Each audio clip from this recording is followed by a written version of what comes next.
Pronto, iniciei aqui. Então, vamos iniciar. Nós vamos falar hoje sobre algo extremamente importante, que é aquilo que, de fato, inicia, né, a psicanálise, que é a interpretação do sonho. E melhor ainda é estar com vocês aqui, que somos todos aspirantes e já amantes da psicanálise, né? Então, como não falar de psicanálise se não começar pelos sonhos? Quando eu vou falar de psicanálise e em sonhos, eu trago a base de Freud, que é ele que traz o conceito principal de sonhos, e depois Lacan vai aprofundar isso. Então, a gente tem muita literatura hoje que fala sobre sonhos, mas que são literaturas que se baseiam nas obras freudianas. Então, em qualquer grupo de estudo que eu participo, e eu estudo a psicanálise hoje há mais de 7 anos, eu me baseio nos textos fundamentais. Então, o texto que eu vou trazer aqui é o texto de Freud. É a base de Freud, tá certo? Embora eu goste de ler pelos outros autores também para fazer algum comparativo, mas eu acho que a gente precisa, quando vai fazer o fundamento científico, pegar o texto base. Então, a ideia de um grupo de estudo, de um curso de aprofundamento, é a gente pegar aquele texto da raiz, sabe? Porque quem nunca ouviu frases, né, que muitas vezes é em verdade sobre o Freud ou sobre as obras dele. Então, muitas vezes a gente diz assim, não sei se vocês já ouviram as pessoas dizerem assim, Freud amava Freud desejava a sua própria mãe. Quem já ouviu isso? Já ouviram? Tem outras pessoas que dizem que Freud era tão louco que não gostava da mãe. Então, tem gente que diz que psicanalista não gosta de mãe, né? Então, já classificar a psicanalista, manda todo mundo sair de casa e separar e cortar os cordões umbilical porque não gosta da mãe. Se baseia nessa ideia de que Freud não gostava da mãe. Isso é tudo em verdade, isso é a aspiração que olha lá na internet, vê aqueles textos, né, básicos e não vai estudar de fato a obra de Freud. Então, para a gente ser um bom analista, uma boa analista, nós precisamos conhecer o texto freudiano, o que verdadeiramente o Freud fala, né, o que está ali naquela essência, que é a essência da psicanálise. Eu vou compartilhar depois com vocês um artigo que ele fala sobre o que a interpretação de sonhos tem como divisor de água para esse mundo da psicanálise. E ele traz exatamente a base do que Freud revolucionou quando ele pensou em interpretar. E aí eu queria, para a gente, só para eu sentir qual é o nível que vocês pensam sobre a interpretação, embora eu já tive contato com alguns em sala de aula, mas hoje, para vocês, eu queria entender de vocês o que vocês hoje têm mais assim, afinidade com a interpretação de sonhos. Como é que você resumiria, numa frase assim, como é que vocês podem resumir o que é a interpretação de sonhos para Freud? Quem pode começar compartilhando isso?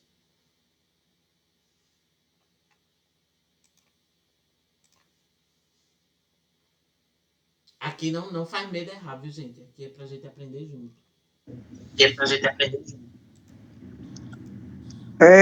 Eu acho que Eu estava falando, são desejos, né? Desejos inconscientes, se materializam nos sonhos, é isso? Sim. É isso, professor? Isso.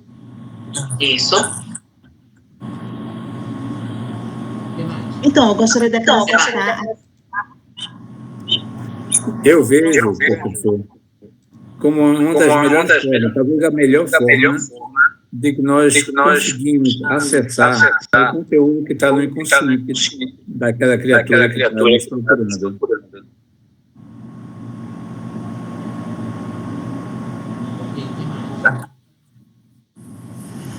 Então, eu acredito que o inconsciente, ele está latente, né? Quer sair de alguma forma. E quando a gente dorme, fica mais fácil de conseguir, meio que, falando de uma maneira assim, bem amadora, driblar a barreira egóica e de uma maneira disfarçada tenta passar pelo sonho, através de alguma experiência que a gente viveu no decorrer da semana, umas 2 semanas, e fica de uma maneira querendo passar, querendo vir à tona. Então, é uma maneira que o inconsciente encontra onde o nosso ego está mais fragilizado, a partir do momento que a gente dorme, que a gente consegue descansar, e é um mecanismo de ultrapassar aquela barreira egóica e vir à tona. Acho que é algo meio assim, mas não deixa de ser o inconsciente. Perfeito. Mais alguém? Pode falar ainda, doutor? Pode.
Agora ele entrou. O universo.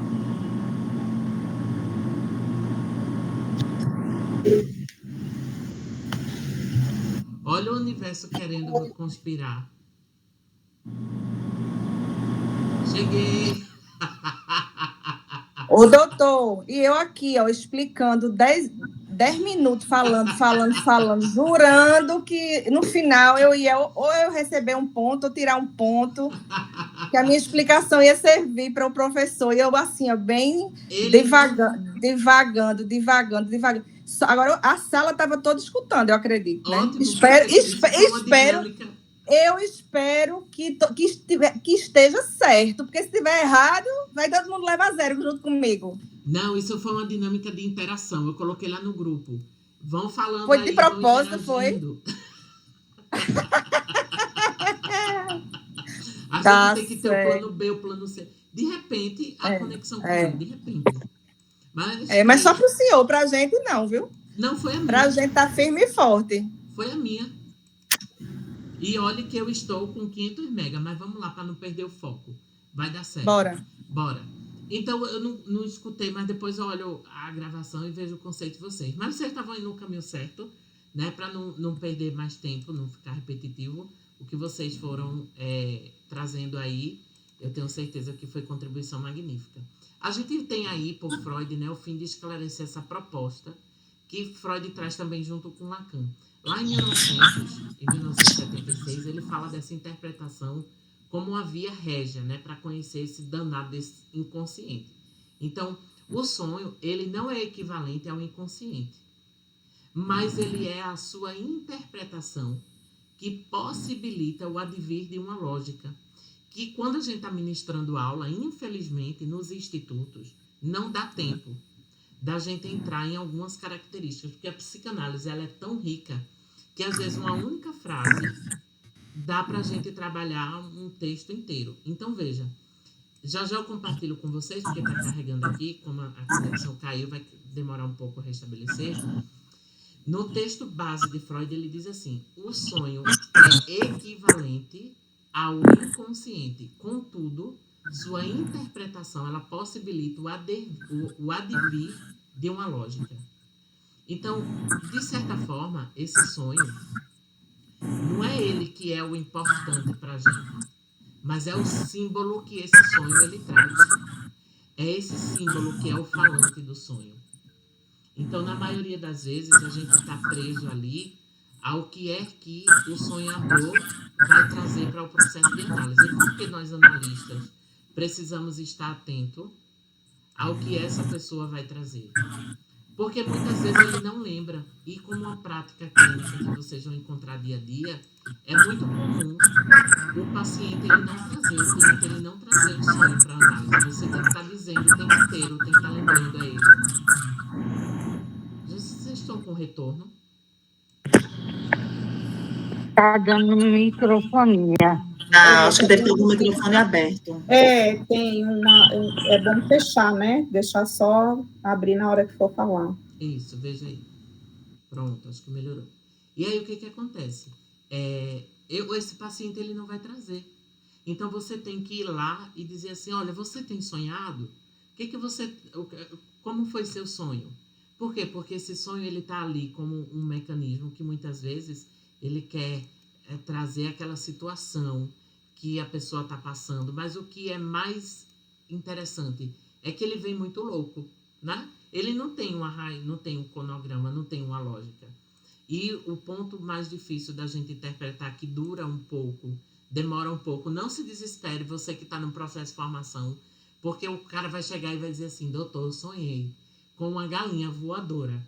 Ela vinha, aí ela voava, de repente ela caía em cima de mim, tinha um buraco negro, aí eu ia e acordava. Você diz, o que tem a ver uma galinha voadora, um buraco negro e eu acordava? Então, ele não vai ter lógica mesmo. Esse sonho, ele não tem lógica. Se ele fosse lógico, ele não era o inconsciente. E desde quando o consciente é lógico?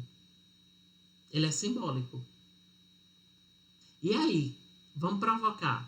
Vocês que já têm base teórica. Como é que a gente interpreta o que não é lógico?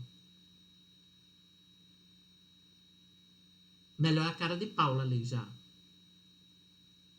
Dizendo assim, que danado é isso que ele está falando. Dani, teu microfone está desligado. Eu acredito que seja pela interpretação dos símbolos que traz no sonho. É lógico que tem que juntar com o contexto da história da pessoa. Não é simplesmente aquela galinha, aquele buraco. Em 10 pacientes vai significar a mesma coisa.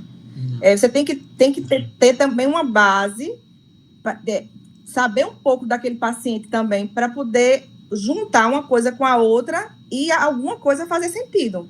Porque não é o mesmo significado, o símbolo não vai ter o mesmo significado para todo mundo. É muito particular, muito específico para aquela pessoa. Né? Mas o entendimento do psicanalista tipo escuro, tipo um buraco, tipo uma altura, vai ter mais ou menos a mesma conotação, tipo, é um medo de altura, é um medo de estar alto demais, é um medo de ir muito além, de crescer muito. Então, vai ter um significado de forma geral para todos, mas nem todo mundo vai caber a mesma explicação, porque tem que estar dentro de um contexto da vida da pessoa, entende? É o que eu entendo. Perfeito. E associações, né, doutor? Tem que fazer associações a alguma experiência vivida. Alguma experiência vivida na noite anterior, no decorrer da semana. Sempre associa e se manifesta de alguma forma. É uma elaboração da nossa mente, de certa forma, né? Os sonhos, eles são elaborados pela nossa mente e de acordo... Eu digo isso por uma experiência de um sonho que a gente retratou em análise, onde eu sonhei com um homem forçando a porta do meu apartamento. Ele queria entrar toda a força na minha casa. Aí, em análise, a gente foi elaborando e eu fui vendo que era algo que eu queria trazer de uma maneira forçada para a minha vida. Eu consegui chegar nessa associação a uma experiência que eu estava vivendo no decorrer daquela semana, 2, 3 semanas. Então, assim, sempre tem algo a ver com o real, o imaginário. Perfeito. Sempre tem uma associação. Perfeito. Perceberam aí o que Paula trouxe? O homem forçando a porta, esse homem forçando... Aí aquela coisa, né? Para quem não tinha ouvido isso ainda, mas que a gente precisa reforçar sempre. Lembre de via de regra, a gente vai ver isso aqui. O sonho nunca é sobre o outro. O sonho sempre é sobre a gente. Por quê? Porque a mente, o inconsciente, ele é nosso. Só que ele vai vir em forma de figura porque ele é latente ou ele é manifesto. Vocês lembram o que é conteúdo latente? Quem lembra? Eu não lembro não, professor. O conteúdo latente é aquele que a gente lembra. É o que está agora na Bem mente. real. Está bem real. Está bem real. É o que vem. Por exemplo, Paula disse... Eu lembrei num sonho que o homem estava forçando a porta. E era um homem alto, forte, e vindo e tentando arrombar a minha porta. É o que ela lembra. Agora, o que é manifesto? Manifesto é o que está por trás desse símbolo. Né? É o relato, né? É o relato. E esse relato é simbólico. A gente vai ver o que ele diz. Ó, a interpretação dos sonhos. Vamos para o texto básico, que a gente faz grupo olhando para o texto mais. Acho que tem alguém Material. Tem o microfone atrapalhando. Vamos lá. Voltou? A interpretação dos sonhos foi um dos livros 3 ensaios sobre a teoria da sexualidade. Vocês estão vendo o texto aqui, né? Estamos. Ok. Que Freud manteve mais ou menos sistematicamente atualizados, à medida que foram passados por suas edições sucessivas. Esse texto aqui eu tiro a obra mesmo de Freud, tá? Que eu compartilho com vocês no grupo assim que a gente terminar aqui.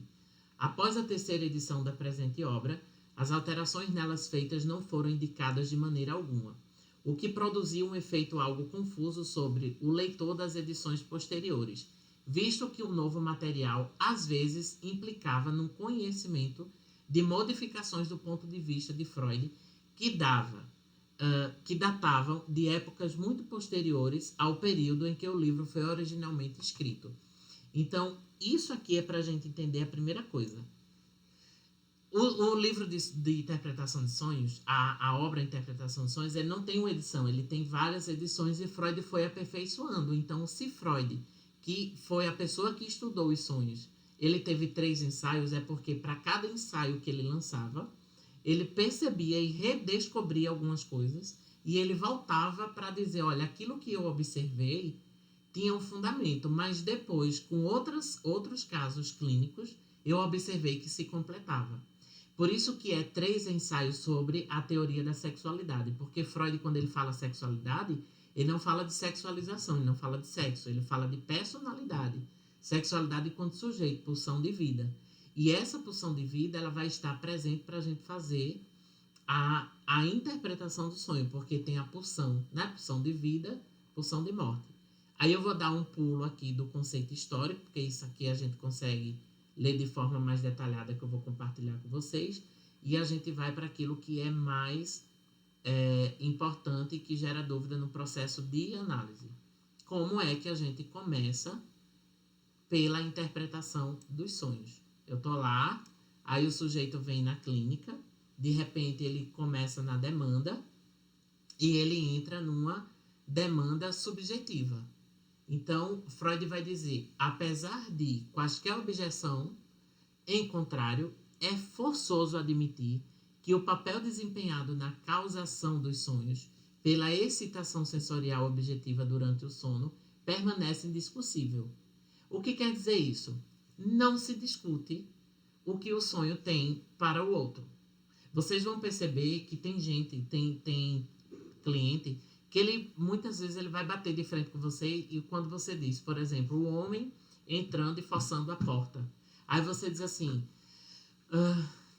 o que você está forçando na sua vida? Porque se forçar o homem, né, pode estar representando para você o invasor, essa porta pode ser a sua permissão e há alguém aí forçando aquilo que você não quer. Aí muitas vezes o cliente vai dizer assim, não, mas eu não penso isso. Ok, dica de analisando, que é esse o objetivo do nosso curso, é fazer você entender a interpretação de sonhos como analista. Não adianta, gente, você bater de frente com esse analisando e dizer assim, mas você precisa entender que é assim. Porque ele não vai entender, ele é um conteúdo subjetivo. Então, Freud ele já alerta para isso. Ó. O papel do desempenho dessa causação do sonho é sensorial durante o sono. E ele é indiscutível. Esse precisa fazer sentido para o analisando. Se ele não reconhece aquilo ali, em algum momento, ele vai ver isso aí na racionalização. Quando no dia a dia dele esse pensamento vir, entende? Mas naquele momento de análise, ele não vai conseguir racionalizar. Porque se ele conseguir racionalizar, não é inconsciente, é consciente. E a gente não trabalha sobre consciente. Trabalhamos como inconsciente. Então, o que Freud vai dizer? Como fontes de imagem oníricas, o que é esse onírico? Quem sabe dizer essas fontes de imagem onírica? As imagens do sonho. Isso. As imagens que a gente lembrou no sonho, né? No meu Isso. caso, eu lembrei da mesa, lembrei do meu apartamento, lembrei da porta. Isso. As imagens do onírico é relativo a sonho. Isso. O onírico é tudo aquilo que está como símbolo que apareceu lá, né, no sonho. Assim, Tá manifesto. Vocês me veem, ou só vem a tela, eu compartilhando assim? Eu tô vendo os dois. O quadradinho aqui é a gente e no meio aqui a tela. Mas tá aparecendo a minha imagem? Tá pequenininho aqui como a gente. Para mim tá. Ah, ótimo. Para mim está aparecendo a imagem do senhor todo, o senhor normal. Ah, ótimo. Porque eu me sinto que eu não tô... Eu tô olhando só para a tela branca. Eu gosto de ver gente. Mas vamos lá, se vocês estão vendo, tá ótimo. Então, o que acontece aqui? Como fontes oníricas, as excitações sensoriais subjetivas possuem a vantagem óbvia de não dependerem como as objetivas de circunstâncias fortuitas externas. Estão à mão, como se poderia dizer, sempre que delas se necessita como explicação. Esse trechinho aqui ele é meio complexo. Mas estão em desvantagem. Por quê? Comparadas aos estímulos sensoriais objetivos, no sentido de que seu papel na instigação de um sonho é pouco ou nada acessível à confirmação e à experimentação. Freud está dizendo, gente, quando a gente está imaginando, quando o sonho ele está trazendo símbolos que são sensíveis, são subjetivos, na maioria das vezes não vai fazer sentido nenhum. Na maioria das vezes são estímulos, são desejos que são reprimidos, mas tem um papel e cabe ao analista investigar esse papel para confirmar aqui, ó, a experimentação. Então, por isso que a gente diz, não é o que a gente inventa, é o que o estudo traz, que aquele sonho é a repreensão de um desejo que está latente, mas que não pode ser realizado. Vê que coisa linda. Então, o sonho ele só vai trazer aquilo que o inconsciente gostaria que acontecesse e não está acontecendo. Tá claro isso aí? Tá tranquilo? Professor, dá licença, que está acontecendo o que já aconteceu, né? Na vida dele. É um desejo. Então, ele pode ter acontecido e ele Sim. pode não ter acontecido, de fato. Certo. Esse desejo ele pode ter acontecido e ter sido sanado, mas ele ficou ali como memória. Ou ele pode ter sido reprimido e ainda não aconteceu. Certo. Algo reprimido, né? Isso, perfeito. Boa, Certo. foi muito boa a sua pergunta. Uma frustração dele Trauma, também, né? né? Isso, um trauma, uma Trauma. frustração, um desejo, Um medo, recalque. um recalque, um mecanismo de defesa. Uma angústia, um medo. Por exemplo, por isso que é comum. Ah, meu Deus, a pessoa tem medo de cobra. Tem muito medo de cobra, tem fobia. Aí vai acontecer da pessoa sonhar com a danada da cobra, com um monte de cobra e você no meio da cobra. Aí você vai dizer assim, mas eu não tenho desejo de cobra. Se a gente diz que no sonho é um desejo manifesto, então eu tinha desejo de estar no meio da cobra? Não, eu tenho medo de cobra. É porque não é só o desejo que está reprimido. Além desse desejo, pode ser os mecanismos de defesa. Pode ser o medo, pode ser o recalque, pode ser a insegurança. Então, neste caso aí, era o medo. Quanto mais medo eu tenho de cobra, mais pavor eu tenho, mais meu inconsciente trava, porque o que eu não quero é encontrar com aquilo que eu nego. E é no sonho que vai vir, é nesse onírico que vai vir essa manifestação daquilo que eu fujo.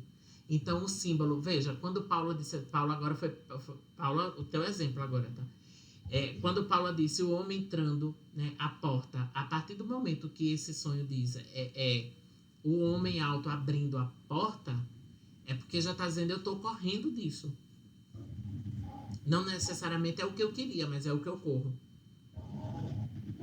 Então, a nossa investigação, ela precisa ser bem profunda e, ao mesmo tempo, a gente vai subjetivando essa investigação, lembrando, o nosso papel é de entender que há ali uma alucinação. Por isso que a obra principal, ela diz aqui, ó, é fornecida pelo que se conhece como alucinações hipnagógicas. Essas alucinações hipnagógicas vêm de alucinação hipnóloga. A mente da pessoa está ali como se ele tivesse hipnotizado. Porque na hipnose, a gente dá a sugestão para a pessoa pensar e executar, né? Tanto que Freud, ele foi hipnólogo e ele usou o método da hipnose, vocês lembram disso, e depois ele abandonou a hipnose porque ele percebia que era uma condução guiada. Ele disse, não, isso aqui não dá certo porque a gente fica programando a mente. E o inconsciente não trabalha sobre reprogramação mental. Trabalha sobre associação livre. Então, eu não vou forçar ninguém. Eu vou deixar o método catarse, que o catarse coloca para fora e colocar para fora vai curar. Então, para empregar a expressão de Jonathan Muller, fenômenos visuais imaginativos, quer dizer, essa alucinação hipnagógica que Freud vai falar, outros autores trazem como essa questão do fenômeno de imaginação. Aí, por isso que a gente diz, o sonho ele tem uma imaginação fértil. Estes consistem em imagens com frequência muito nítidas e rapidamente mutáveis, que tendem a surgir de forma bastante habitual em algumas pessoas. Durante o período do adormecimento, que é aquele período que a gente está adormecido. Então, não necessariamente é o período que a gente está dormindo. É outra coisa que a gente aprende aqui, porque sabe aquele estado de leveza que a gente está ali adormecido? Ah, professor, não é a mesma coisa, não? Não. Neurologicamente, nós podemos estar num estado de estar adormecido, que nós estamos dormindo, mas estamos profundamente, ou nós estamos apenas no estado de elevação. Então, existem os níveis de sono. Às vezes você... Sabe aquele quando você está bem cansado, que você só encosta assim em um lugar? E de repente, quando você encosta, em um segundo você sonha caindo, sonha brigando com alguém, sonha alguma coisa, você já dá um pulo. Então, nesse momento ali, a mente já dá um gatilho para que você sonhe, para que você pense em alguma coisa e ali vai vir a manifestação do inconsciente. Aí, ó, aqui faz referência a esse autor. Eu vou dar um pulo porque eu quero que a gente aprofunde mais para a interpretação. Essas alucinações auditivas de palavras, nomes e assim por diante também podem ocorrer hipnologicamente da mesma forma que as imagens visuais e ser então repetidas num sonho, tal como uma overture e anuncia os temas principais que se irão ouvir em uma ópera. Quer dizer, ele vai ficar indo e voltando. Muitas vezes, esse sonho ele vai trazer uma imagem, um som, um símbolo que vai permanecer em outros sonhos. Só que a gente precisa lembrar uma coisa. Sonho de ontem e sonho de hoje são sonhos diferentes. Eu não devo referir ao analisando, ao meu cliente, uma interpretação do sonho de ontem com o sonho de hoje. Por que eu não devo? Porque a alucinação é auditiva. Essa alucinação, mesmo que repetida de um sonho, ela é algo que ela é hipnológica, ela é irreal. Então, se ela é irreal, ela não tem uma lógica. Quando você compara o sonho de ontem com o sonho de hoje, você está trazendo uma lógica. É como se você estivesse dando uma sequência ao sonho. E o sonho não tem sequência. Por isso que se a gente acordar, a gente não consegue continuar, né? Isso. Às vezes o sonho é tão bom. Eu me lembro quando eu era criança, eu sonhava com coisas tão boas. Eu disse, eu vou dormir para ver se eu continuo, mas não consegue. Perfeito. Ou seja, Paula, quando a nossa mente está para sonhar, se você cochilar 10 vezes ao dia e você sonhar as 10 vezes, são 10 sonhos diferentes, bem pequenininho, né? E o mais incrível é que você passa 12 horas dormindo, 7 horas dormindo, mas quando você sonha, que você acorda, parece que você dormiu 10 minutos, né? Não é assim? Alguém tem alguma questão até aí? Tudo certo? Alguma curiosidade? Professor, Oi, querido, pode falar. veja bem. E quando você falou que não se repete, e quando os sonhos se tornam repetitivos, às vezes até em dia, e no outro dia, e no outro dia, como se fosse uma série? Isso, é porque nesse caso que ele está repetindo aí, ele está repetindo como o texto diz aqui, como se ele fosse uma sinfonia. Ele está repetindo como se fosse ouvir uma ópera. Ele repete o latente, é o onífero. Ele não repete o manifesto. Então ele está repetindo o que está superficial, sabe? O símbolo é diferente, porque não é hipnótico. Então, é como se, para um cristão, vou usar esse termo, me permita a comparação. É como para o cristão ler a Bíblia hoje e ler a Bíblia amanhã. Não é diferente para quem é cristão? Porque a palavra não é viva, para quem entende assim. Sim. Agora, professor, eu não sou cristão. Se eu ler um texto hoje e eu ler amanhã, por exemplo, eu li o livro de Memórias Póstumas de Brás Cubas. Mas eu li esse livro no ensino médio. Agora eu estou lendo este livro. Agora, com o conhecimento que eu tenho, com as formações que eu tenho. Não vai ser diferente? Vai. Mas é o mesmo livro. Entendeu? Então, ele repete. O que o autor vai dizer é que ele repete simbolicamente, mas ele não dá continuidade no sentido. O sentido vai ser outro, nunca vai ser o mesmo. Só a imagem é que vai repetir, porque ele vai lhe confundir. E por que, professor, vem a imagem repetida simbolicamente? Ele está dizendo alguma coisa que você está batendo naquela zona traumática. Ou naquele desejo. É um desejo que está reprimido, é um desejo que está no mecanismo de defesa, é algo que já passou, é algo que ainda vai acontecer, mas que você está sobre efeito ainda do que aconteceu. Aí, veja, gente, durante muito tempo, os sonhos foram confundidos com esoterismo, né? E tinha, para você ter ideia, na época que Freud começou a estudar sonhos, tem alguns artigos que vai trazer isso, eu vou compartilhar tudo isso com vocês, para vocês irem lendo E a partir de hoje eu vou soltando pílulas lá no grupo, né? Aos pouquinhos, porque a gente já vai ter a base dos textos, eu vou soltando curiosidades. As pessoas achavam que ele era bruxo, porque tem aquelas questões de que, por exemplo, não tem sonho que a gente sonha com, parece que a gente sonha agora e tem algo que vai acontecer.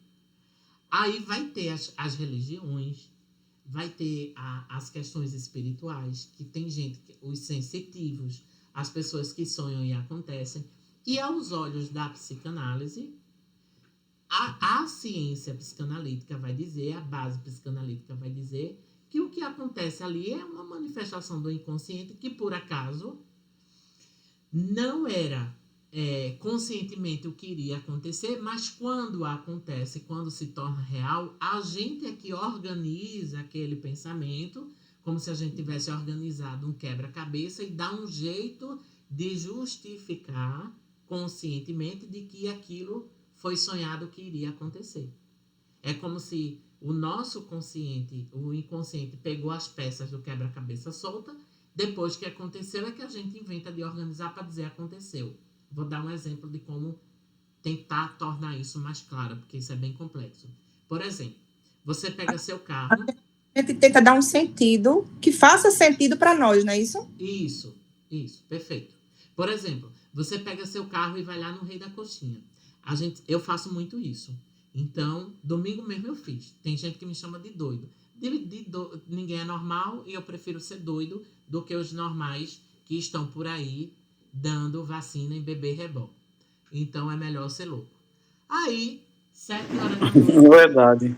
Não é? 7 horas da noite, sozinho, Lenivaldo disse, eu vou fazer alguma coisa diferente. Então, sábado, 7 horas da noite, eu pego meu carrinho e vou, saio daqui de Paulista, BR-101, 232, boto minha musiquinha, dependendo da vibe, às vezes é forró, brega, ou às vezes é gospel. Depende do dia. Vou pro Rei da Coxinha, em Gravatar. Eu como 2 coxinhas, tomo uma Coca-Cola zero para equilibrar, tô feliz. Não é a coxinha nem a Coca, é o ir.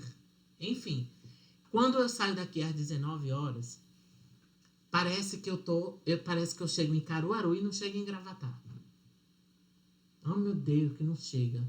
Agora, quando eu tô voltando, parece que eu andei meia hora e eu já cheguei. Então, vira e mexe, quando eu vou com um amigo, quando eu vou com um parente, as pessoas sempre me dizem isso.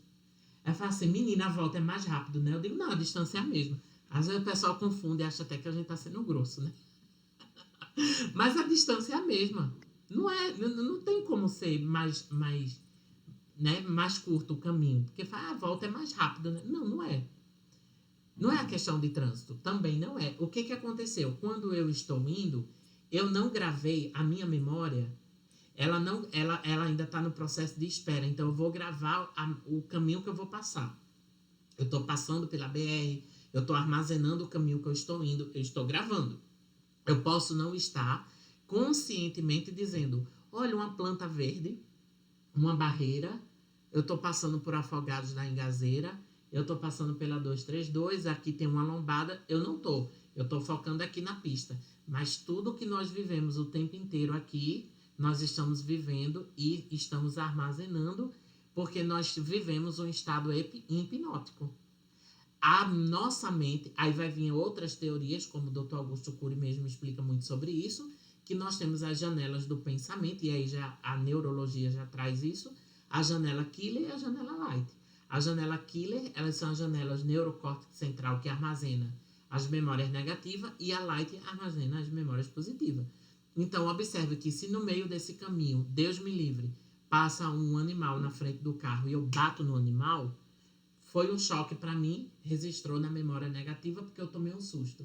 Se não vir um animal, eu vou cantando minha musiquinha lá, tá na memória Light, eu nem lembrei o que eu passei na pista, porque estava tudo muito bem, obrigado. Quando eu volto, eu já tenho a memória registrada desse caminho. Então, quando eu estou voltando, é a sensação de que eu já passei por ali. Então, eu não tenho mais aquela espera de chegar. Eu não tenho mais aquela... É como se você já tivesse feito, sabe? É como se você... Eu já vim aqui, já passei por esse caminho todinho. Eu já estava aqui Aí você não percebe porque já está armazenado. Um pano que você vai passar, ele tá lá todo amassado. Depois que você passa ele, você vai passar de novo. Ele tá com a mesma amação? Não. Percebe? É sobre isso. Deu para entender? Ô, doutor, só que tirar uma dúvida. Pode falar. Ainda com relação a esse ir, né? Esse que eu acho o máximo. Se você tá com vontade, você vai lá e faz. Não é também porque você quer muito chegar lá. Quanto mais você quer chegar, mais o negócio demora. Isso. E por que quanto mais você quer, mais ele demora? Eu vou fazer uma comparação. Eu, quando era criança, eu viajava muito para o interior, que meus avós eram de Arco Verde, moravam aqui em Recife, mas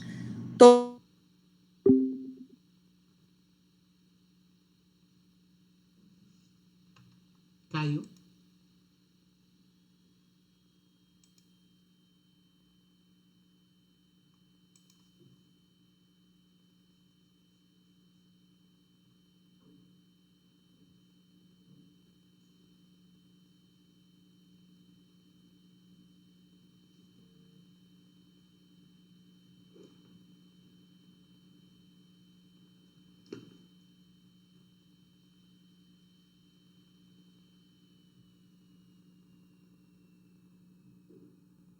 Eita, o corretor não deixa eu digitar. Gente, o Meet derrubou. Eu acho que eu não programei para 2 horas. Eu tô abrindo outro link. Vou botar aqui.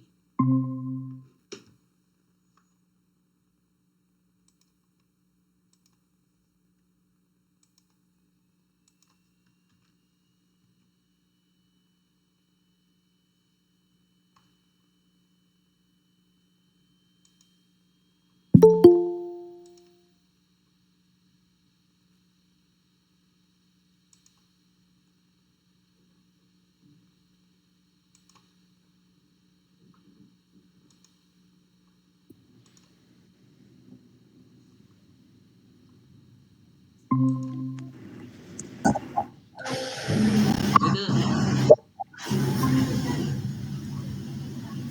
Pode continuar. Quando você ia para Arco Verde. pronto. Quando eu era criança, ia muito para Arco Verde nas férias. Eu me lembro que eu ficava o tempo todo perguntando ao meu avô: vai chegar daqui a quanto tempo? Vai chegar daqui a quanto tempo? E eu achava um negócio assim, tremendamente distante.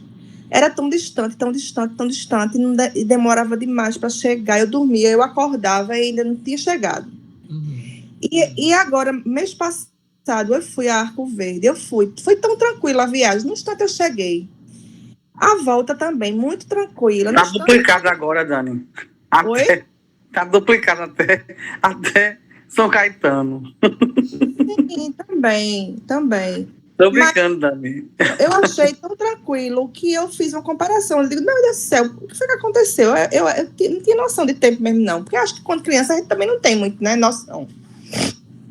E eu queria tanto chegar, a criança fica muito ansiosa, né, para chegar naquele lugar que vai brincar, que vai para o parque, vai para o parque do Bandeirante, que vai comprar lá naquela banquinha do Bandeirante.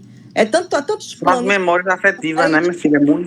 muitas coisas que você fica pensando que vai fazer, aí parece que demora mais, né? Eu acho isso. Ô, professor, deixa eu fazer uma pergunta ao senhor. Às vezes tem cenas, né, que a gente passa assim no dia e diz assim, eu já vi isso. Não tem. Né, Um negócio, uma cena do dia, né? Que você passa assim, oxi, eu já vi essa cena. Não tem esse negócio.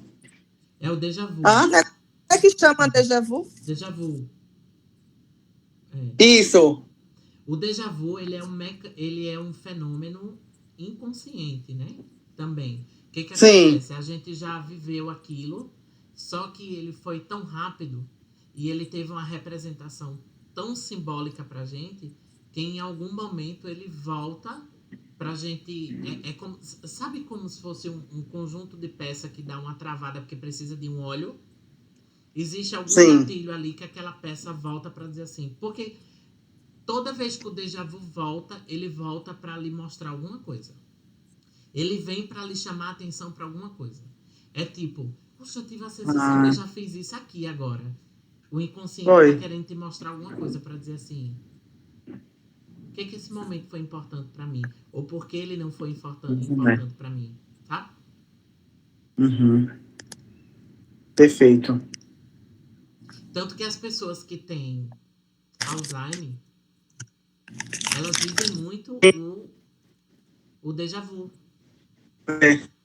Porque as pessoas que têm Alzheimer, ela tem carência eu digo carência da memória desses momentos realmente que foram marcantes. Então ele vem para tentar tá puxando para ela para dizer assim, não esqueça não. É como se fosse a pessoa que tivesse fazendo dieta e o tempo inteiro a gente tivesse dizendo pra gente, eu não posso tomar esse refrigerante não. Eu não posso, tá lembrando pra gente o tempo inteiro, sabe? Pra gente não perder a rédea. Uhum. A mente da gente é muito lindo, né? Não é uma coisa impressionante. Incrível. Alguém falou no chat aqui? Eu sou a mais falante. Não. Oi, perdi a parte do déjà vu. Poderia explicar de novo? Posso. O déjà vu, ele é um mecanismo inconsciente que ele serve para chamar a atenção da gente para alguma coisa que ficou armazenado na nossa mente e a gente precisa dar atenção àquilo ali. Então, se ele voltou, se é uma cena que volta, é para a gente refletir o porquê. Né? Pode ter sido algo de felicitação, pode ter sido algo traumático. É uma trava que vem para a gente memorizar ou repetir. É o famoso necessidade de elaborar. Então, quando você, por exemplo, eu lembrei que, menina, é como se eu já tivesse passado nessa rua aqui. Mas você tinha um desejo e não passou. Por que o déjà vu voltou? Sabe por que ele veio trazendo como se fosse uma volta? Porque você tinha um desejo que nunca foi realizado. Então, ele quer que você resiste. Poxa, isso aqui era o meu objetivo. Esse aqui era o meu desejo. Então, eu estou vivendo isso aqui agora. Ó. Tá marcante. Olha como eu tinha um sonho disso aqui. Né? Então, são desejos não realizados, né? São. Entendi. Ele vem como um símbolo de algo que você queria muito. Uhum. Por isso que ele vem fortemente para dizer, eita, chegou agora, memoriza aí. Agora, vocês sabem por que nós esquecemos dos sonhos após o despertar? Não. Tcharam! E aí, Paula? Pra gente não bugar. Por quê? Senão buga tudo. A gente dá um piripaque, a gente não consegue nem viver o dia. Senão lascou tudo, né? Tá, apareceu para vocês o texto? Tá aparecendo. Aparece, mas eu não consigo ler, não. A letra é muito pequenininha. Antes é muito melhor, não foi? Pequenininha. Não, tava do mesmo jeito para mim.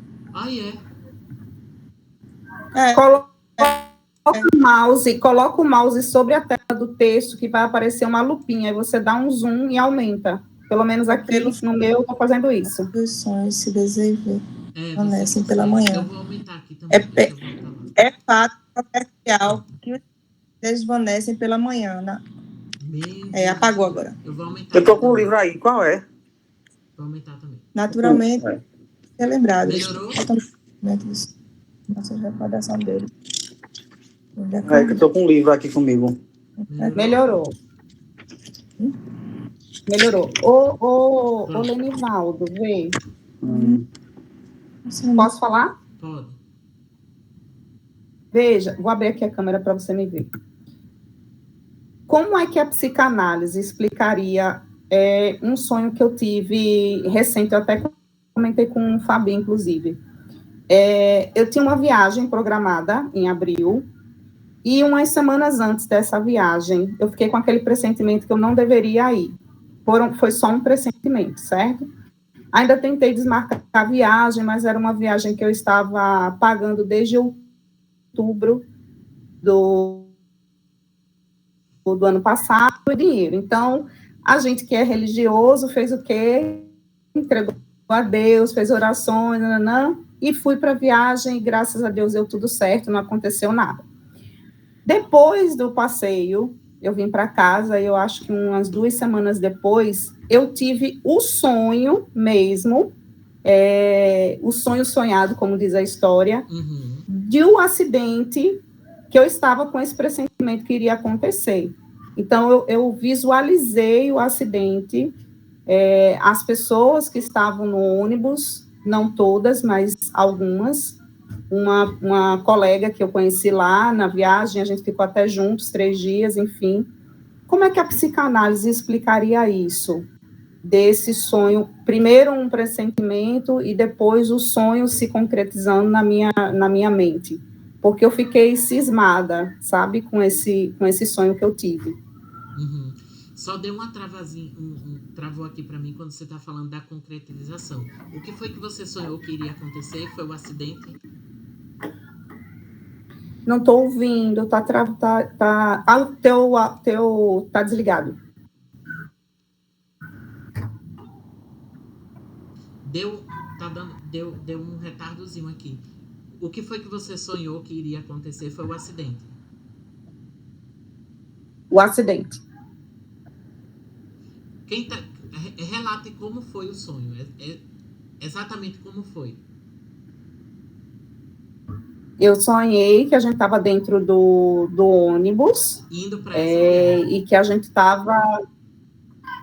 Não, a sensação que eu tive é que a gente estava retornando da viagem. A viagem tinha se concretizado e tudo, e estávamos retornando. E aí, no meio do caminho, o acidente acontecia. Então, acontecia a visualização do carro, a cor do carro. Eu estava em pé porque eu ia dar um recado para alguém e tal, as pessoas estavam sentadas e eu ia até a frente para falar com o rapaz da agência, que estava lá perto do motorista, e o acidente acontecia. E aí, quando aconteceu o acidente, veio aquela fumaça cinza e eu acordei. E eu acordei com aquela sensação de ter sido muito real, né? Acordei com o coração acelerado, né? Com aquela imagem muito nítida de que tinha acontecido. E depois, qual foi o desfecho? Não, eu fiquei preocupada, eu falei com o Fabi, né? Aí a gente que é religioso, a gente fica sem saber se isso é sensitivo, né? Se tem alguma coisa da espiritualidade envolvida, né? Aquela coisa toda. Então, eu falei com o Fabi, eu fiz algumas orações para me acalmar, fiz orações em relação ao pessoal da agência que eu conheci, né? Que é um pessoal realmente, de fato, muito bacana. E aquilo foi saindo, graças a Deus eu nunca tive mais nada, né? Mas estou meio que sem coragem de viajar com eles de novo, porque eles fazem vários passeios. E estou com medo agora, porque eu fico pensando assim, se eu for e estiver na cena lá, será que não vai acontecer se eu estiver lá? Entende? Fiquei com isso na minha cabeça e sem coragem de querer viajar com eles novamente. Eu queria só fazer uma pergunta. E aí também entra esse lado, né? Espiritual, né? Sei não. Eu também sou meio afirmada. Desculpe, professor. Eu queria perguntar à colega assim, em relação a esse sonho, ele não ocorreu acidente, você apenas sonhou, foi isso? Não, no sonho, eu sonhei que o acidente se concretizava. Antes da viagem, eu tive apenas um pressentimento que poderia acontecer alguma coisa, certo? Mas eu viajei. Eu viajei e não teve acidente nenhum. Não teve acidente nenhum. Só que depois da viagem, isso não saiu da minha mente, né? Eu acredito. Porque 2 semanas depois, do nada, eu tive o sonho sendo concretizado, entendeu? Onde, professor, a gente vai se deparar com os clientes com esse mesmo relato, com esse cenário, e a gente tem que saber separar, fazer um trabalho bem psicanalítico para não envolver a parte espiritual, né, religiosa, né? Tem alguém que ia fazer outra pergunta. Vou deixar para quem era? Não? Mais ninguém? Não, eu mesma, eu nesse ponto, como eu sou muito religiosa, eu não sei. Realmente, a minha análise aí, eu iria repensar, viu? Sou muito sincera. Olha, Eu posso falar uma coisa? Eu já tive vários relatos, já tive, assim, experiências que foram bem pontuais e realmente. entendo. Alguém quer falar mais, né? Eu posso falar uma coisa que não tem muito a ver, mas que pode ser relacionado à superstição. Pode, aqui é o espaço para a gente discutir mesmo. O grupo de estudo é isso. Eu já falei isso na sala de aula. Eu sonhava muito, faz tempo, mas não sonho mais não. Com uns cachorros, feito aqueles Rottweiler preto, atrás de mim. Era um, era dois, era três, todos eles pretos. E eu sempre fugindo deles. E sempre era de noite. E eu sempre entrava em lugares assim estreitos e me escondia e eles sempre me achavam. Quando eles me achavam, que eles conseguiam chegar onde eu estava, aí eu conseguia me acordar. Aí eu sonhei por um bom tempo com esses cachorros pretos. Do que você estava fugindo, né? O Rottweiler é o predador. É o predador, exatamente, é o predador. Você fugia dele, aí ele lhe perseguia por algum tempo. Algo que você tinha que resolver e não conseguia resolver. Você tinha que tomar uma decisão na sua vida muito grande e você não conseguia tomar. Então, tinha algo que era esse Rottweiler, ele é a decisão que você precisava tomar. Quando você tomou, você liberou esses cachorros. Ou então matei eles tudinho. E o beco Peguei que o você pau, entrou. quebrei. Sabe qual é o beco que você entrou? O beco sem saída. Eita. É quando Freud diz, quando a dor de viver for maior do que a dor de morrer, o sujeito muda. Esse beco é para dizer assim, ou você resolve agora ou você vai adoecer. É verdade. Eu não me lembro quais eram as situações que eu vivia na época, não, mas eu me lembro muito desses sonhos, que era uma coisa assim, que me deixava muito angustiada, porque eu chego acordava assim, ofegante, sabe? E veja como o inconsciente fala. Quando você relatou, você disse, eu corria dos cachorros pretos. Porque essa cor do cachorro preto traz pra gente o sombrio. Isso. Se o cachorro fosse branco, será que a gente dizia eu corria do cachorro branco? Não, porque a gente, habitualmente, a gente aprende que esse é o sombrio. O escuro, a noite. E o escuro e a noite é o medo. E que o branco sempre é a paz, né? Se fosse o cachorro tudo branco, seria a paz, no caso. O cachorro assim. da paz. Ô, doutor, e ainda tem... Leninha, viu, Leninha? Pode falar, Paula. E ainda tem o lado do místico, né? Da superstição. Em outros tempos, alguns vão jogar no bicho, ainda ganha, joga cachorro. Ainda ganha. Olha, engloba, é muito complexo essa interpretação de som, porque engloba muitos fatores, muitos. É verdade. Leninha entrou aqui com a questão, digamos, de uma premonição, de uma revelação. A colega aqui, Daniela, já trouxe a questão dos cachorros, que já leva outro grupo para jogar no jogo do bicho e ainda ganha.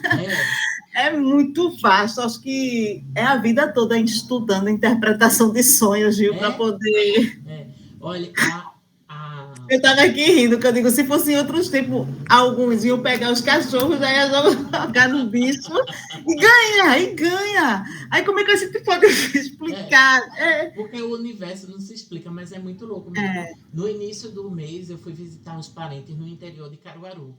E aí, quando eu cheguei no sítio lá, num domingo à tarde, tava aquela roda de interior, o povo conversando. Sabe qual era o tema? Fulano que virava lobisomem. Misericórdia, não acredito não. Aí você, pra gente, né, que tem essa... Aí eu dizia, como é, menino? Virou... Foi. E eles juravam, diziam, não era. Eu vi que ele tinha... Metade do corpo era homem, metade era cachorro. A pessoa viu. E eu vou dizer o quê? Que ela não viu? Você não tá dizendo que viu, né? Então, ainda vem as crendices, tem isso. No início, e faz uns 2 meses, que ali na orla de Olinda, tinha um carro parado, eu vinha numa mão, aí veio um cara na moto, o cara bateu em mim, do lado esquerdo, tinha outro cara na moto, na minha frente. Para eu não atropelar o cara da moto, porque eu vinha em alta velocidade, eu ia matar o da frente, eu puxei o carro para a esquerda. Quando eu puxei para a esquerda, eu bati no carro que estava no acostamento. Então, o cara da moto bateu em mim, eu bati no que estava parado, o que estava parado bateu no da frente. Aí foi um monte de situação, a gente foi descer e etc. Enquanto estava todo mundo lá tentando resolver, eu preocupado com um motoqueiro que caiu, porque foi ele que bateu em mim, inclusive, e saiu fazendo O dono do carro que estava no acostamento estava anotando a placa de todos os carros para jogar no jogo do bicho. Mentira. Verdade. Meu Deus. Ele disse, eu não vou me estressar não. Por quê? Porque hoje, agora minha mulher está na maternidade Vasco Lucena, meu filho, eu acabei de receber a ligação que a minha filha está nascendo. Eu fui pegar o documento no carro para ir para a maternidade. Aí quando eu saio, tá aqui meu carro batido. Foi esses 3 carros batidos, isso é um sinal. Aí ele estava lá anotando no celular a placa dos carros e da moto para jogar no jogo do bicho. Muito tranquilamente, não estava nem pensando no prejuízo. Isso. Né? Prejuízo para 2026 eu vejo. Ele está com terapia em dia. Tá, com terapia em dia. E eu que não tava, porque minha vontade era de matar ele, né? Esganar. Porque enquanto a vida do sujeito, lá o cabo é lá no chão. Mas é para você ver, né? Então o ser humano ele devaga muito. Aí, essa pergunta de Leninha. Cadê Leninha? Tá aí ainda? Leninha Falcão. Ela tem nome de artista, né? Leninha Falcão. Ó, Leninha, veja só. Faz sentido. Agora veja, a espiritualidade, quem é a gente para dizer... Cadê Fátima? Fátima Fabiana, tá por aí, tá? A espiritualidade, quem somos nós para dizer que ela não existe, né? Porque é algo que é muito, muito pessoal e o sobrenatural, ele existe. A física quântica existe. Se eu disser que o espiritual não existe, eu estou negando a gente enquanto ser humano, porque nós somos quem? Né? A alma.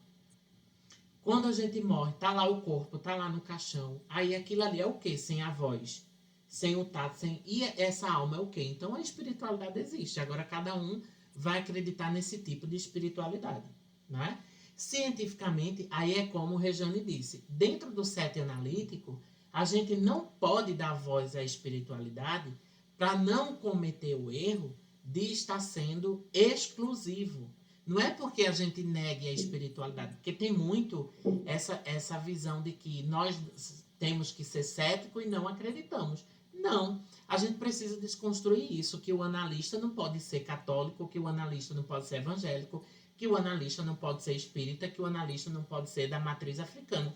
Por que não pode? Nós somos humanos e somos um ser espiritualizado. E se alguém duvida disso, então levante o defunto e faça o defunto não morrer. Porque ali, então, a carne não tem espírito. Ou prove que a pessoa está ali morta e que o espírito não existe com a pessoa. Existe. Agora, por que no set analítico a gente não vai trazer isso? Porque eu posso estar dando a voz. Você pode achar que isso é do espiritismo, mas, vou dar um exemplo. O Dr. Luiz pode, na sua fé, na sua crença, dizer que é da base cristã. Dani pode dizer que é de matriz africana. Aí entra em outra questão. Se eu digo para Dani, isso é da macumba, é da matriz, não sei, porque macumba é um termo pejorativo, né? Se eu estiver errando, me desculpa, porque realmente não entendo muito sobre. Mas, assim, não é a intenção. Ou seja, eu tô tirando o direito do outro e tô querendo a minha verdade. Então, a gente, analista, não entra nessa seara, né? A gente não vai entrar nesse nível, mas a gente não vai negar. Então, veja, agora, pensando no que o sonho falou, você sonhou que o acidente poderia acontecer. Tem um símbolo muito importante aí, que é a fumaça. Esse símbolo da fumaça já diz uma coisa. Você estava preocupada com alguma coisa. Você estava ansiosa com essa viagem. Essa fumaça é a sua massa cefálica gritando de ansiedade, dizendo que algo, poxa, talvez você já estava no mecanismo de sofrer de antecedência, querendo que a viagem acontecesse, que é uma coisa muito esperada, ou que você estava com muita expectativa, então a mente já fica fumaçando, né, já fica pensando, poxa, como vai ser esse encontro? E aí vem o símbolo da fumaça, porque quando a gente sonha com fumaça, a gente está pensando em algo que é justamente esse excesso de pensamento. Tem muita coisa no seu sonho. Aí o acidente, o que é o acidente? É um inusitado. O acidente, ele rompe o percurso. Tem até uma música lá atrás, que não é da época não é da minha época, que diz assim: o acidente tão de repente acaba toda a alegria de alguém. É nessa hora que a gente vê que não vale nada o dinheiro que se tem. Amado Batista, Pia. Por quê? Coisa Né? bonita. Depois bota a gente aí, Bota. depois escreve. Aí diz, por quê? Porque diz que a mulher dele ia ter o filho e não se imaginava, né? Mas, não, foi. E tem uma que aí morre na sala de cirurgia. É alguma coisa assim. Então, a gente não espera. Então, quando você sonha com um acidente, nada mais, nada menos, para a psicanálise, a sua mente está dando um corte desse desejo. Não é que você deseja morrer. É que aquilo que você desejava, que era a viagem, que chegasse logo, que acontecesse, que talvez era um sonho, que era o desejo de realizar, de chegar, de viajar e etc., pode ser interrompido pela sua ansiedade. Pode ser interrompido pelo tempo. Por exemplo, eu quero ir muito para Lisboa, mas falta 1 ano para ir para Lisboa, mas eu já comprei a passagem.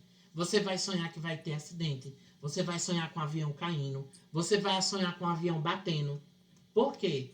Porque o conteúdo onírico vai fazer você entrar em conflito para dizer que essa espera está conflituosa. Então, é como se tudo desse errado. É o mecanismo da espera, da ansiedade. Então, vai bater, vai cair, vai ter guerra nesse sonho. Porque vai ter algo que corte. Então, como é que o senhor sabe que isso é pela espera? É algo que corte. O que é que cortaria a minha viagem? Acidente, guerra, sei lá, doença. Por exemplo, aí você vai trazer num contexto que vai viajar para, sei lá, para Israel, mas doutor, todo dia eu tô sonhando que eu caio no buraco e fico sem as pernas. Claro, seu sonho é ir para Israel. Como é que você vai agora se tiram tuas pernas? Teu caminhar a Israel é simbólico. Você vai dizer, sim, mas a pessoa sem as pernas não vai não, na cadeira de roda? Vai, mas entenda que o símbolo é o caminhar, é o ir, é o se deslocar. Então, o inconsciente está dizendo assim, ó, seu sonho vai ser cortado. Ô, doutor, esse corte do sonho, no sonho, através de símbolos que meio que fazem com que a pessoa pense até em não ir, até em desistir de ir para uma viagem. É como se fosse o inconsciente meio que tentando preservar esse foco tão excessivo que você está nessa viagem, para que você dilua um pouco, tipo, olhe para outras coisas e pare. É como se ele tivesse meio que cansado de pensar tanto naquele único tema, única coisa que está tirando sua paz. É uma coisa maravilhosa, mas você está se desdobrando tanto para resolver tanta coisa que não é tão legal de resolver, para você poder viajar, que é como se seu inconsciente estivesse bloqueando essa história para que outra entre no meio para tomar a cena e essa ficar em segundo plano para não causar tanto sofrimento. Será que seria talvez pode ser, isso? Pode ser. Ele está tentando lhe ajudar a quebrar essa ruptura, a fazer uma ruptura, na verdade, de algo que você não esteja conseguindo quebrar. Mas porque aí o analisando, ele não consegue fazer isso só. Por isso que ele precisa da figura do analista. Porque ele não está preparado, ele não estudou o que a gente está estudando, ele não estudou a interpretação do sonho. Então, ele não vai saber entender essa ruptura. Mas ali é uma resposta. Por isso que a gente estuda a obra de Freud, para entender que ali é a mente dizendo, ei, eu estou dizendo... É igual a febre. A febre está dizendo, ei, tem uma inflamação no seu corpo. Aí você vai e tome dipirona. Tome dipirona, não identifica onde está a inflamação. Quando você está sonhando com essa danada da viagem ali, que está tendo um acidente, o inconsciente está dizendo, pare de sofrer. Que medo é esse? Você está com medo. Que medo é esse de viajar? Você está sofrendo por quê? Ele quer dizer alguma coisa. Aí vem a fumaça. Quer dizer, sua mente está fumaçando. Você está gerando muita expectativa aonde?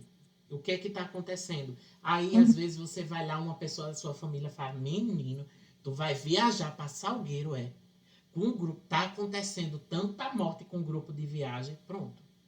O cérebro armazenou aquilo, você fala, meu Deus, é mesmo, né? Ou ver alguma reportagem. Viu uma reportagem. Aquele ônibus Internet. que bateu com o outro na frente, não sei aonde, do Tacaruna, pronto. Aí você vai dormir, aí a mente buga, né?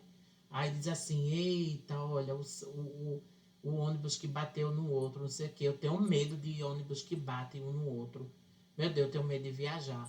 Aí você vai sonhar que aquela viagem vai dar errado porque é seu medo. Nas outras abordagens, como por exemplo na psicologia, o que a TCC vai fazer? Ela vai trabalhar esse medo aí com exercícios. Vem cá, vamos lá. Aí tem os exercícios racional.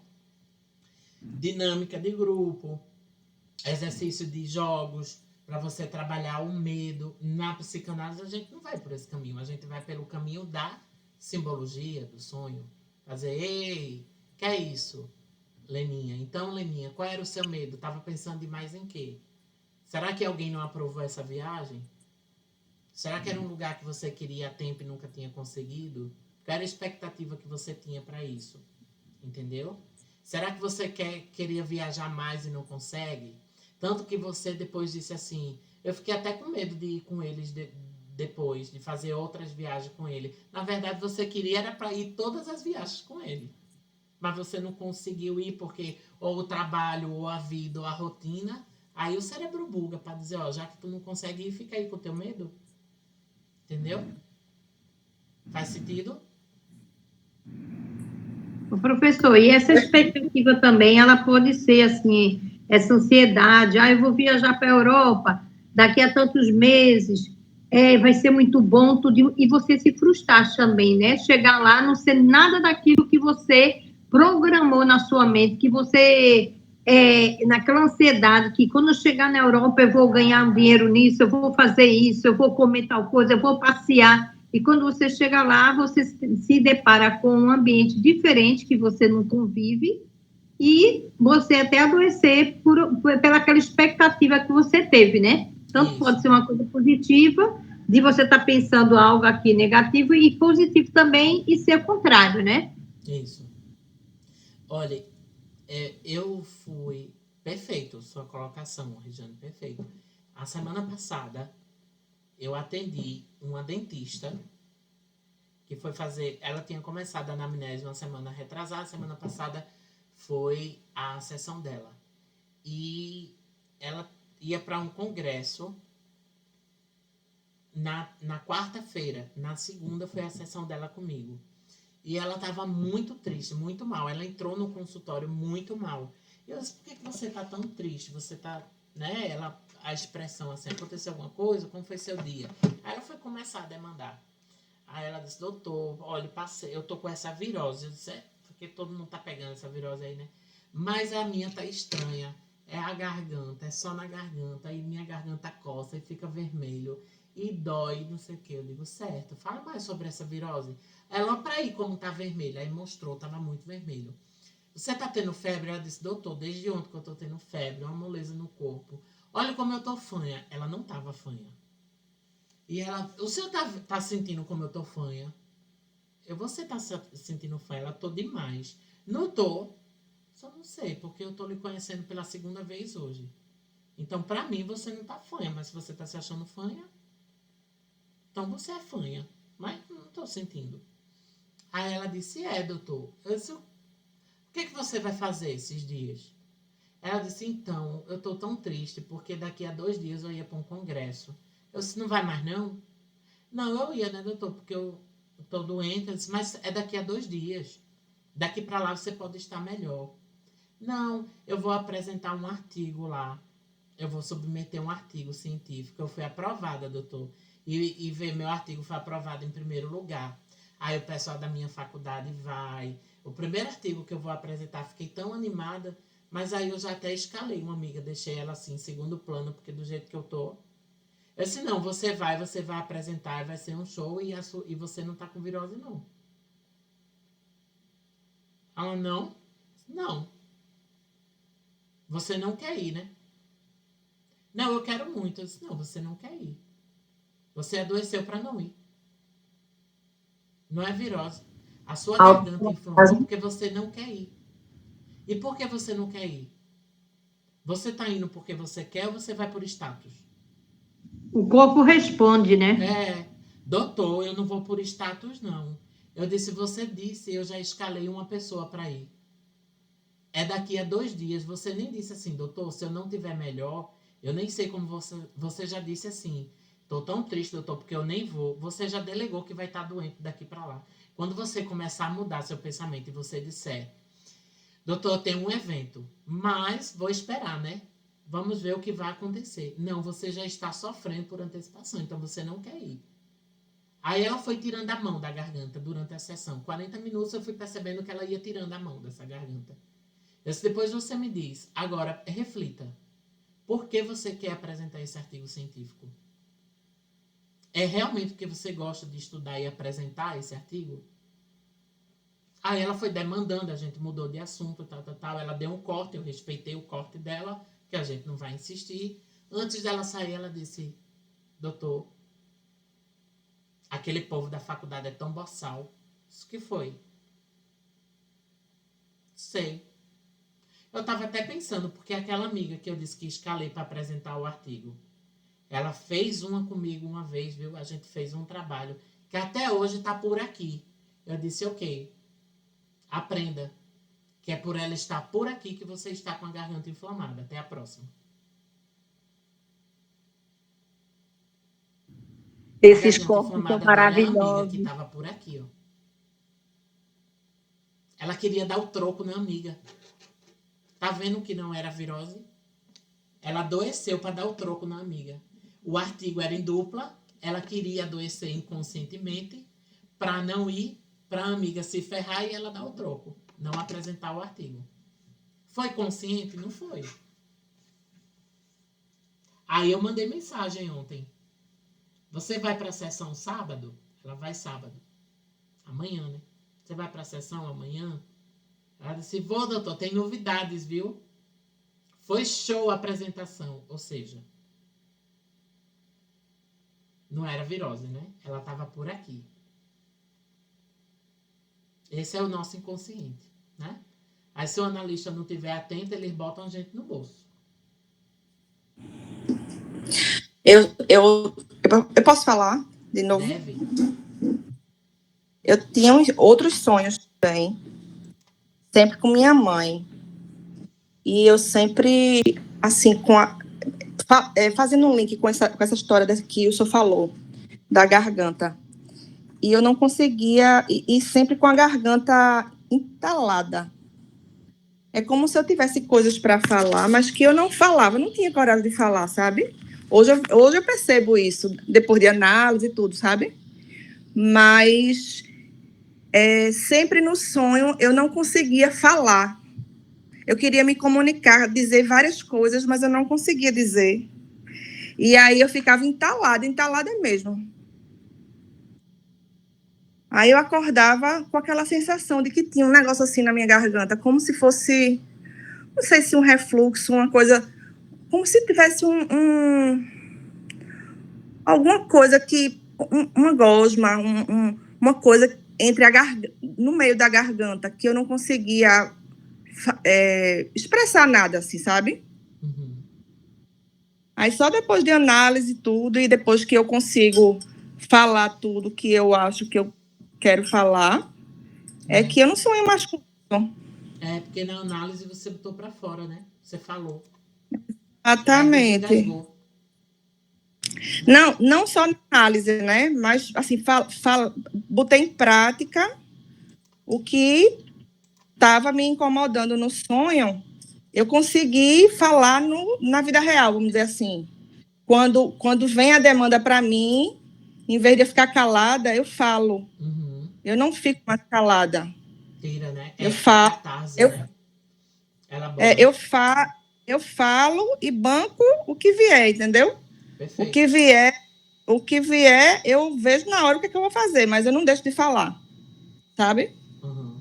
Elabora. E é muito, muito melhor você falar e se desfazer daquele nó, porque é um nó na garganta, né? Que você fica, porque você não bota para fora, você não diz o que você realmente quer falar, não conversa o que tem que conversar, e fica aquela coisa ruim dentro de você.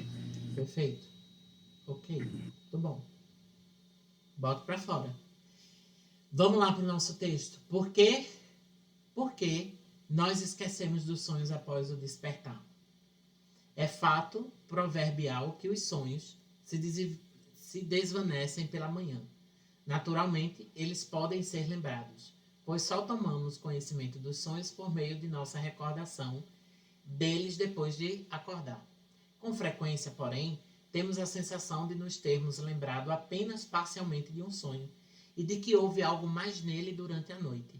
Podemos também observar como a lembrança de um sonho, que ainda era nítida pela manhã, se dissipa, salvo por alguns pequenos fragmentos no decorrer do dia. Muitas vezes sabemos que sonhamos, sem saber o que sonhamos. E estamos tão familiarizados com o fato de os sonhos serem passíveis de serem esquecidos, que não vemos nenhum absurdo na possibilidade de alguém ter tido um sonho à noite e pela manhã. Não saber o que sonhou, nem saber o fato de ter sonhado. Por outro lado, ocorre às vezes que os sonhos mostram a extraordinária persistência na memória. Tenho analisado sonhos de pacientes meus ocorridos há 25 anos ou mais e lembro-me ainda de um sonho que eu próprio tive há mais de 37 anos e que, no entanto, está mais nítido que nunca em minha memória. Tudo isso é muito notável e não é inteligível de imediato. Vocês acreditam que eu fico interpretando meus sonhos? Ainda ontem, quando eu acordei, eu tive um sonho que eu fiquei... Eita, vamos interpretar esses sonhos. E aí eu passo 10 minutos deitado, 20, não levanto até eu interpretar. Enquanto eu não consigo, aí quando eu não consigo, eu guardo. E na sexta-feira eu levo para minha analista. E hoje foi dia da minha análise. Aí eu disse a ela, tem uma parte do sonho que eu não consegui interpretar. Ela disse, por que você se irmou tanto com essa parte? Eu disse que eu não consegui interpretar. Ela disse, porque não era para interpretar. Deixe de querer resolver tudo. Eu disse, ok, obrigado. Por isso que eu faço análise. Né? Então, eu lembrei do que o autor está dizendo aqui. Vocês vão chegar a essa época que vocês vão começar a se analisar seu sonho. É a melhor coisa do mundo, gente. Você analisar seu sonho. Por que eu pensei isso? O que meu sonho quer revelar? Aí você vai ter que distinguir, né? Aí é com você e sua espiritualidade. Oremos. Quando é espiritual e quando é... Agora, se tratando num set analítico, nunca traga a espiritualidade, porque você não sabe qual é o campo do outro. Não porque, repito, não exista. Só existe para aquele que acredita. Mas é porque a gente não pode validar ou invalidar o direito do outro de acreditar em algo. Não cabe a gente, enquanto analista, somos imparcial. O suposto saber é imparcial, né? O que é que cura, diz Násio? O que é que cura na análise? É o suposto saber. E você é a referência do seu analisando. Eu comecei uma anamnese ontem que a mulher lá de Porto foi online, ela disse assim para mim, doutor, pelo amor de Deus, olha, eu tenho certeza que o senhor vai me ajudar. Eu me tremi todinho. Eu disse, não se ajude, viu? É normal, eu também cheguei com essa expectativa, né? Do Salvador da pátria, já ia... Não, Lenivaldo vai resolver. Não, é você, minha filha, você que lute com seus B.O.s. Agora, foi bom, Paula, você dizer isso. Agora, veja, Paula, como é importante. Se você não tiver um manejo, né? Paula, como Paula falou isso, então eu me sinto, né, na abertura de... Paula é minha analisanda, então não tem problema de... Então, veja, como ela já relatou. Se a gente não tiver o trato analítico e o cuidado de entender que o outro é humano, imagine se quando Paula diz isso de forma direta, eu digo para ela, olha, Paula, não venha não, viu? Isso é responsabilidade sua. Você quer transferir para mim sua responsabilidade? Você comece a tomar decisão na sua vida, porque você veio aqui procurar você, quem tem que curar é você. A pessoa nunca mais volta. Você já vai para ser escutado e leva uns tapas? Né? Então, por mais que a gente saiba que é responsabilidade do outro, a gente acolhe, escuta, já dá aquele diretivo de, olha, depende de você, né? Doutor, mas um tapinha não dói, né? É importante um tapinha, que se a gente não levar também uns tapinha, a gente não vai elaborar nunca e acordar. E, olha, depois eu vou dando algumas dicas. No final, eu vou dizer umas coisas para vocês. Mas eu vou até dar dica aqui para vocês quando começarem a clinicar. Tem coisa que a gente não diz no início. Por exemplo, a pessoa está com uma lacuna enorme, começou a anamnese e eu estou vendo que é a falta dos pais. Faltou afeto dos pais. Aí eu já vi analista fazer, que eu sou didata, né? Então, eu sou supervisor de analista. Aí eu já vi analista dizer assim, aí eu fui desse pro meu cliente. O vazio dele, eu disse, é seu pai. Seu pai, né? Você sente a ausência de seu pai. A vida inteira ele não te deu atenção? Ô, doutor, nunca mais ele voltou. Eu digo, claro. O cara vai no primeiro dia para tua análise. Tu já disse a ele qual é o problema dele? Nunca mais ele volta. Não é que você tem que prender o analisando e não é que você tem que não resolver o problema. Não é isso. É que você nem escutou o que ele tinha. Então, você deu um diagnóstico precipitado.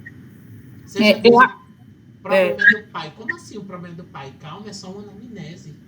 Eu acho que você tem que perceber o momento em que ele está pronto para receber aquela informação, que nem sempre o outro está pronto para aquela escuta, né?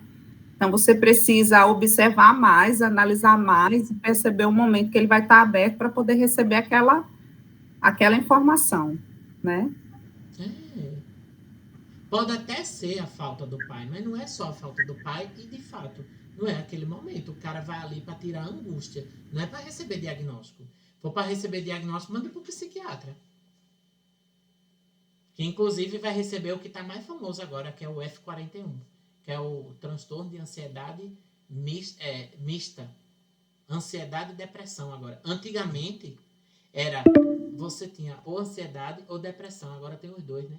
Vai cair a gente.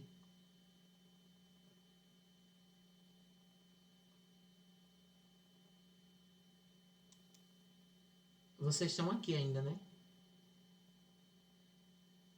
Daqui a 15 minutos. Ah, dá tempo. Amém, Jesus. Vai terminar. Amém, Jesus. Estamos.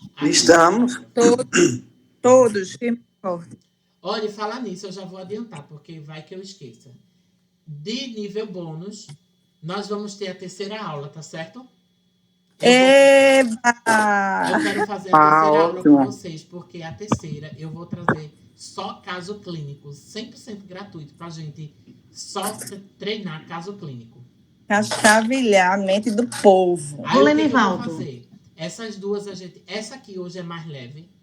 A de hoje a 8 eu vou trazer texto mais pesado. Aí durante a semana eu vou instigando vocês com a leitura. E na segunda, a gente vai pegar nos textos, nos parágrafos que eu já trago base de dúvida.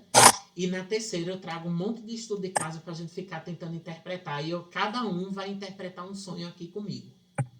Ótimo. Combinado? Combinado, maravilhoso. Vamos lá. Combinado. Desculpa, eu estou com uma dúvida aqui, rapidinho. Eu lembro que no início desse texto aqui você voltou perguntando por que normalmente a gente não lembra de um determinado sonho ao acordar.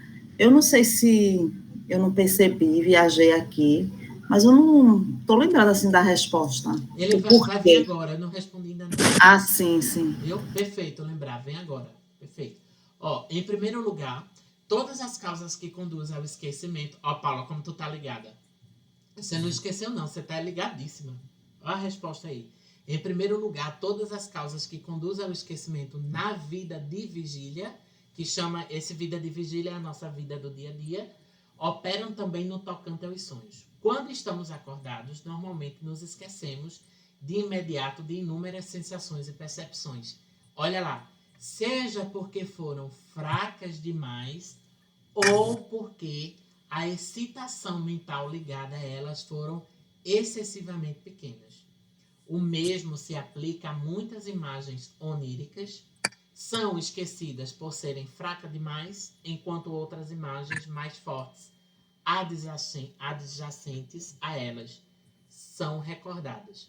O fator da intensidade de tudo, de certo, não é suficiente, por si só, para determinar se uma imagem onírica será lembrada. Então, Struve admite, assim como outros autores, que muitas vezes nos esquecemos de imagens oníricas que sabemos terem sido muito nítidas, enquanto grande número das que são obscuras e carentes de força sensorial situa-se entre as que são retidas na memória. Além disso, quando acordados, tendemos facilmente a esquecer um fato que ocorra apenas uma vez e a reparar mais depressa aquilo que possa ser percebido repetidamente. Ora, aí veja o grifo agora. Ora, a maioria das imagens oníricas constitui experiências únicas. E esse fato contribui parcialmente para fazer com que esqueçamos todos os sonhos. Uma importância muito maior prender-se a uma terceira causa do esquecimento, para que as sensações, as representações, os pensamentos e assim por diante atinjam certo grau de suscetibilidade para serem lembrados, é essencial que não permaneçam isolados, mas que sejam dispostos em concatenações e agrupamentos apropriados. Então, tem 3 princípios básicos, segundo Freud, por qual nós esquecemos os sonhos no estado de vigília. É porque ele foi muito, muito insignificante para a gente. Muito pouco relevante, não é isso? Muito pouco relevante no nosso contexto. É tão irrelevante, é tão sem sentido. Não é o que a gente quer enquanto desejo, porque está no inconsciente, mas pouco importante para a pessoa que está passando por aquilo ali. Para o sonhador.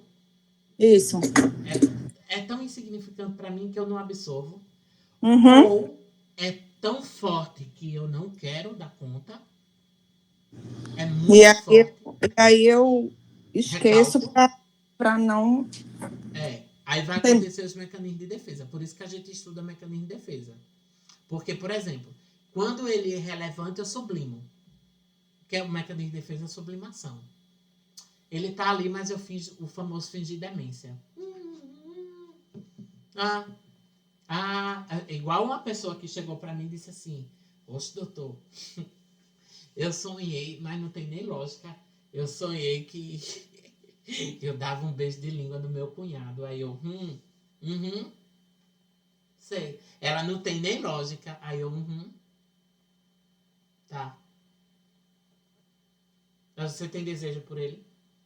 Oxe, doutor. Vá, diga logo. Assim, né? Né?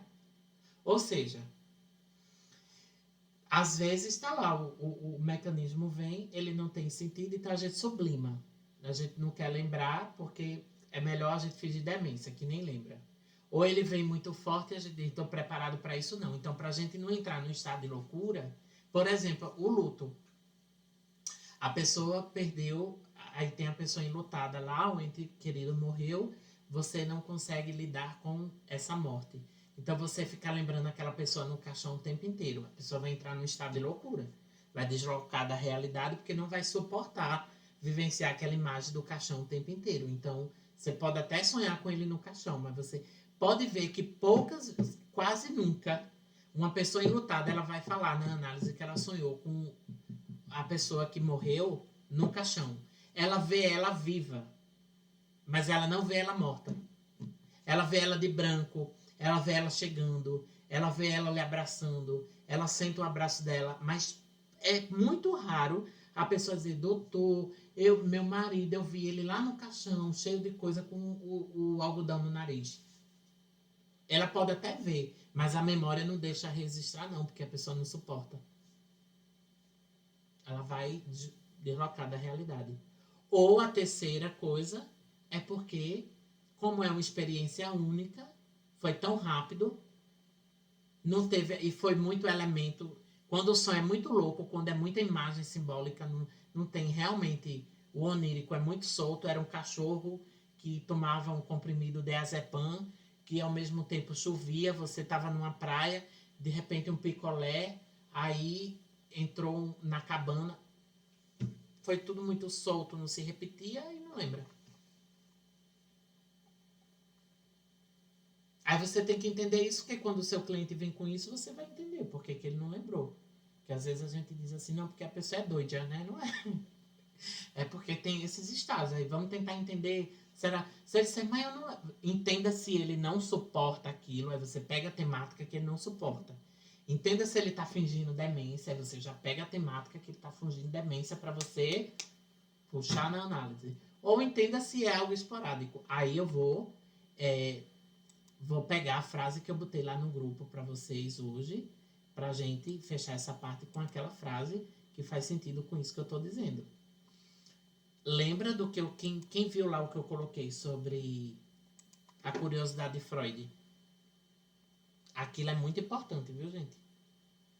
Vou pegar aqui, para eu não falar diferente do que eu coloquei. Freud fumava... Cadê? Deixa eu tirar essa... para a apresentação. Freud fumava cerca de 20 charutos. Isso. 20 charutos por dia, acreditava que isso ajudava a se concentrar nas suas análises e escritos. Mesmo após ser diagnosticado com câncer na boca, ele continuou com o hábito. Passou por mais 30 cirurgias, mas não largou o vício. Muita gente vai dizer, como é que o pai da psicanálise, que faz análise, que fala de vício, que vem dizer que o vício é uma doença, ele mesmo cometia a doença de fumar os 30 charutos por dia. Aí é quando vem as aspas. Às vezes um charuto é apenas um charuto. Não quer dizer que aquilo era uma doença de Freud psicológica.